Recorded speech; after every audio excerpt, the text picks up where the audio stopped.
सबको एक ही forward message किया, हेलो। किसी को भी तौफीक नहीं हुई कि वो उसके टेक्स्ट का रिप्लाई करे। उन 10 लोगों में उनका सगा भाई भी शामिल होता है। फिर दूसरा टेक्स्ट करती हैं, आई वाना टॉक टू यू, मैं आपसे बात करना चाहती हूं। लेकिन किसी को तौफीक नहीं होती उसे रिप्लाई करने की।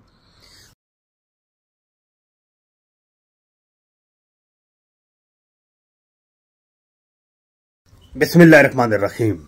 नाज़रीन अस्सलाम वालेकुम। मैं हूं आपका मेजबान मोहम्मद मुश्ताक।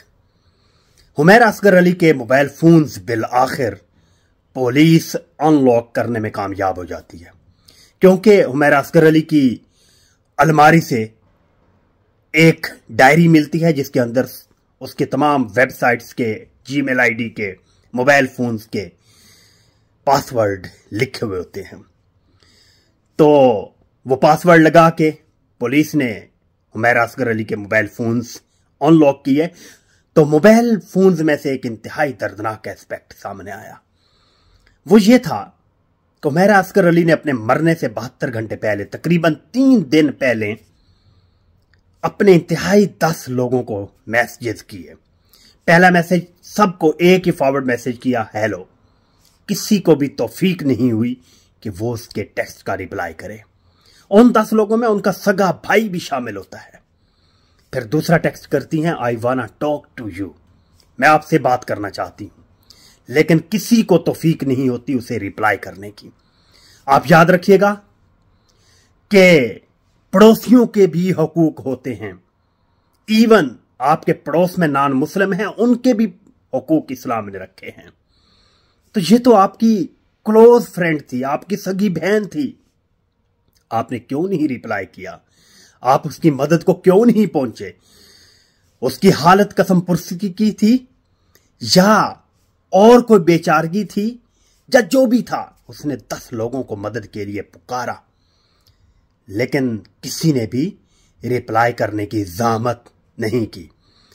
तो यहां पर कुछ चीजें, कुछ क्लूज ऐसे हैं जो कुछ सोचने पर मजबूर करते हैं। भाई 9 माह तक एक लाश रहे, एक सेलिब्रिटी की, जिसे लाखों लोग स्क्रीनों पर जानते हों, जिसके रिलेटिव्स हों, जिसकी पूरी पूरी फैमिली हो, जिसके बहुत सारे फ्रेंड्स हों, जो एक बहुत बड़ी फिल्म इंडस्ट्री से अटैच हो, वो उसे दुनिया से गुजरे 9 माह गुजर जाएं और किसी को पता ना हो।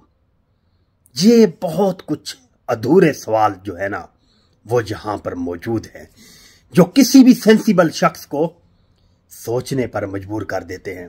बहरहाल यहां पर जो भी हुआ वो सो हुआ, वो सबको पता है। लेकिन मैं यहां पर एक मैसेज नौजवान लड़कियों को डिलीवर करना चाहता हूं, क्योंकि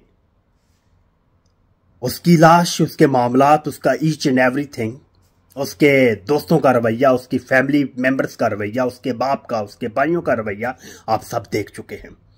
लेकिन यहां पर नौजवान लड़कियों के लिए एक छोटा सा मैसेज मैं डिलीवर करना चाहता हूं। वो ये है कि लड़कियों, जब आप अपनी जवानी के घोड़े पर बैठकर अपने बाप की पगड़ी और भाइयों की रिस्पेक्ट को पसे पुष्ट डालकर, अपने जूते की नोक पर रखकर, या बाप की पगड़ी के ऊपर अपना पांव रखकर आगे गुजर जाती हैं, तो याद रखिएगा, फिर आपको हुमैरा असगर अली की 9 माह पुरानी लाश को नहीं भूलना चाहिए। कभी भी फैमिली से ना कटें, कभी भी फैमिली को वायलेट ना करें, हमेशा फैमिली के साथ खड़े हों। ये जो आंटियां हैं ना, 8 मार्च वाली, 8 मार्च वाली जो आंटियां हैं, जो आजादी मांगती हैं, उन्हें किसी ने गुलाम नहीं बना रखा, उनके हकूक किसी ने सेल्ब नहीं किए। उनकी बातों में मत आइएगा, खुद फैसला कीजिएगा कि आपकी फैमिली, आपका हस्बैंड, आपका भाई, आपका बेटा, आपका वालिद आपके लिए कितने अहम हैं। Wish you good luck.